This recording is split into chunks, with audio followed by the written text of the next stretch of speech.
Welcome sa Dries TV. Kung interesado ka sa ganitong news, huwag kalimutang isubscribe ang ating YouTube channel. Maraming salamat! Welcome back again sa ating YouTube channel mga kakimpaw, and sa update natin ito ang pag-uusapan natin ay tungkol sa mga importanteng kaganapan kina Kim and syempre kay Paolo Abilino. Pero bago po ang lahat, maraming salamat sa inyong patuloy na pagsuporta at pagsubaybay sa mga daily update natin. Kaya naman bilang pasasalamat, narito po ang ilang napili kong komento patungkol ito sa naging previous update. Una komento mula po ito kay Ginang Norma Dayag. Sabi niya, Dries TV papatok yan kasi yan yung basic needs ng tao. Foods, the life of all mankind. Yes, Dries, yan yung business na very much trending at di maluluma. God bless them both. Maraming salamat sa komento, Ginang Norma Dayag. Yes, tama po kayo dyan. Papatok ito. Lalo na kung si Kim and Paula Avellino ang may-ari ng naturang food business, no? Na kung saan ay dahilan ni Kim Chu para po siya ay kumuha ng short course dito po sa Paris, France. Naniniwala din ako mga kakimpaw na iba po ang level pag sa ibang bansa po nag-aral. Iba yung dekalidad ng pinag-aralan mo mga kakimpaw kumpara po dito sa ating bansa. Kaya nga mas pinili po ni Kim Chu na mag-aral sa Paris, France kaysa dito sa Pilipinas. Kasi syempre, andun din po si Paula Avellino sa Paris, France habang nag-aaral siya, 'di ba, ng short course. Si Paula Avellino naman nag-shooting para po sa kanilang movie ni Nadine Lustre. So double purpose mga kakimpaw, 'di ba? Within 3 weeks na 'yun, nagkaroon sila ng bonding, vacation, at the same time nag-aaral and nag-improve, no, sa makabagong kaalaman si Chinita Princess. At ngayon magagamit niya na 'to mga kakimpaw sa panibagong business. At meron nga po mga umuugong na balita na di umano ay katulong dito si Paolo Abilino sa di umano'y itatayong business ni Chinita Princess, kaya siya ay nag-aral ng short course dito po sa Paris, France. So maraming salamat sa komento, Ginang Norma Daya. God bless po and mabuhay kayo.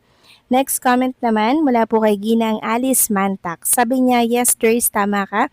Sobrang totoo si Paolo kay Kim. Kala lang ng mga bashers, si Kim yung patay na patay kay Paolo. Nagkakamali sila dahil si Kim kahit ganyan pinapakita kay Paolo ay tinitimbang pa rin niya ang kanyang sarili dahil galing siya sa maling relasyon. Magaling lang talagang magdala ng ka-love team si Kim. Parang matagal din bago niya ipinapakita na ito na sa tingin niya, nasa tamang tao na siya, at yun nga ay si Paolo na gusto lang naman lagi ay kasama si Kim. Ganon yun kapag mahal ka talaga ng isang tao. Yes, tama po kayo dyan, Ginang Alice Mantak, no? Alam niyo naman ng mga bashers, wala po yung masasabing maganda patungkol kay Kim and Paolo, kundi paninira mga kakimpaw. Kaya dead man na lang sa mga bashers na yan. Pagdating naman kay Chinita Princess, tama po kayo dyan, magaling talagang magdanla ng ka-love team and ng chemistry si Kim Chu.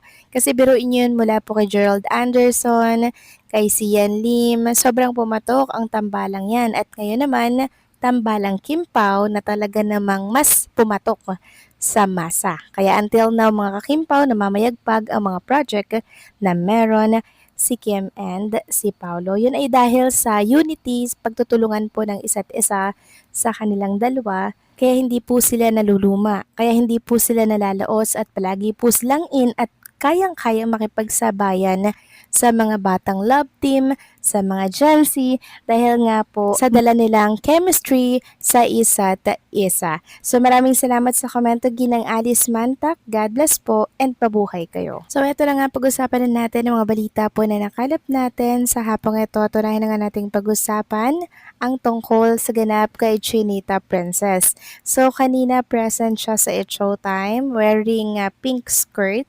So kanina kasi nung nagsimula po ang It's Showtime, di ko nakita si Kim Chu. Tapos eto nga po, at may mga lumabas sa mundo ng social media na picture ni Kim eh.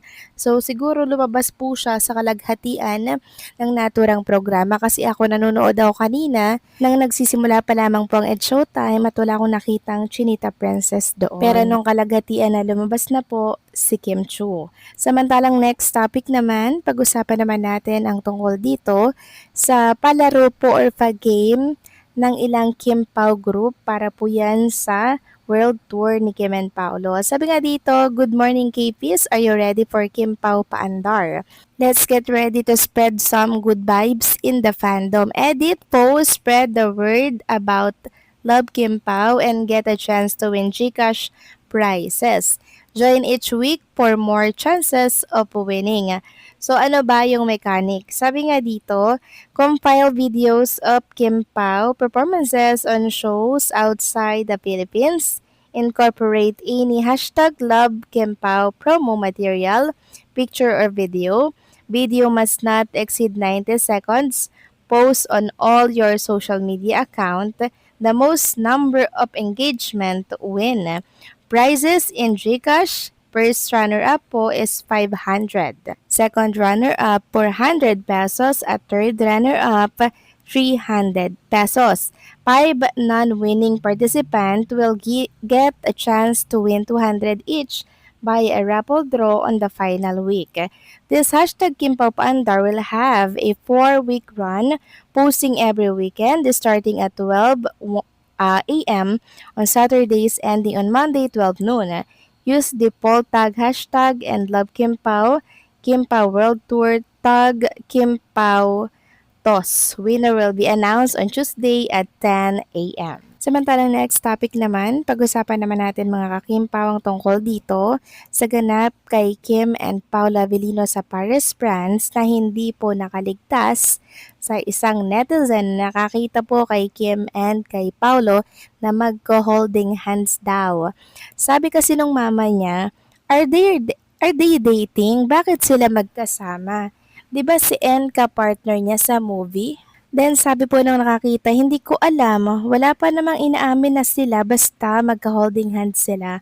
Walang kasama at walang camera. Then may additional siyang ganito. Ang cute ni Kay, parang gusto niyang bumitaw pero ayaw bitawan ni P ang kamay niya. So grabe lang mga kakimpaw, 'di ba? May ganito palang ganap. Kuha po ito sa Paris, France or nakita niya sa Paris, France. Ito din po yung same person na nakakita kay Kim and Paulo Avellino. Ngayon, meron siyang additional na nakita nga daw niya na magka-holding hands si Kim and Paulo Avellino, walang camera. And syempre, si Kim Cho daw gustong bumitaw sa pagkaka-holding hands kay Paulo, pero si Paulo ayaw daw pong bumitaw sa kamay ni Chinita Princess. Sobrang cute nito mga Kimpaw, lalo na pala kung nakuhanan po ito ng picture, no?